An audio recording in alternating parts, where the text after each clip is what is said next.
one of the biggest stories to rock the financial world in recent times, word has come from beyond the great black of an enormous wonder, constructed in the harbor of a faraway land known only as Aloha. However, that lack of detail doesn't stop our intrepid financial analyst, General Ledger. What can you tell us, General?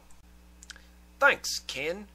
This great golden statue, called the Colossus by the locals, stands guard over the coastline of Aloha and draws trade and commerce to itself like flies to an international messenger that was gutted by barbarians and left in the open heat for days.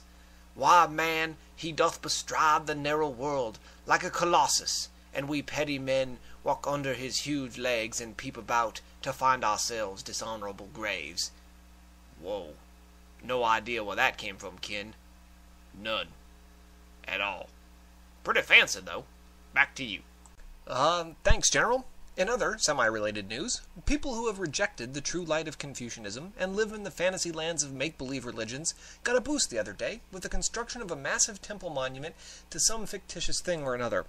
With our report on that, we turn to our expert on the land of make-believe, Mr. Roger Rogers. What can you tell us, Roger?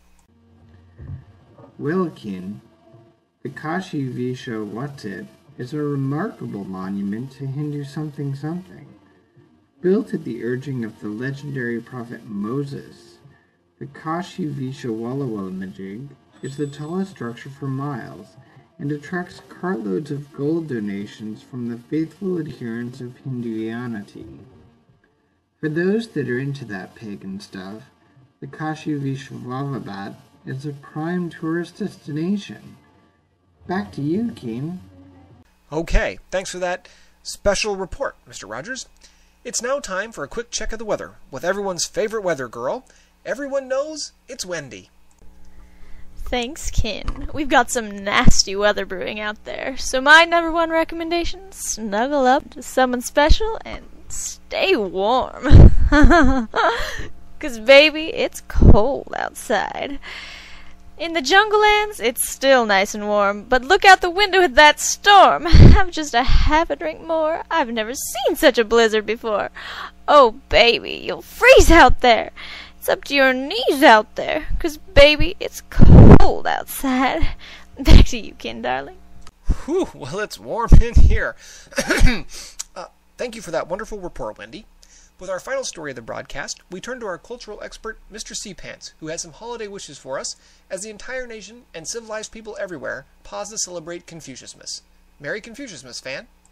Merry Confuciusmas to you too, Ken.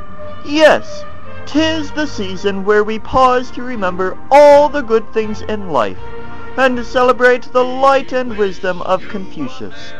I'm here in front of the Grand Plaza Confuciusmas tree, where they just had their annual lighting ceremony.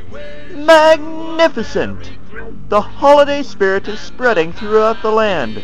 There was one Grinch-like fellow who argued that the government should recognize other religions celebrating their holidays this time of year.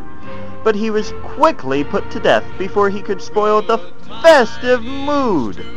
All in all, it's shaping up to be a very merry Confuciusmas. Back to you, Ken. Thanks, fan. Well, folks, that about wraps it up for this broadcast. Thanks for tuning in to Eternal Eye News. We'll see you all back here next time. Remember, peace is war, freedom is slavery, Epsilon is strength. From all of us at EEN Headline News, good night, and Merry Confuciusmas. Merry Confuciusmas to you too, Ken. Have you ever heard of Plato, Aristotle, Socrates? Yes? Morons.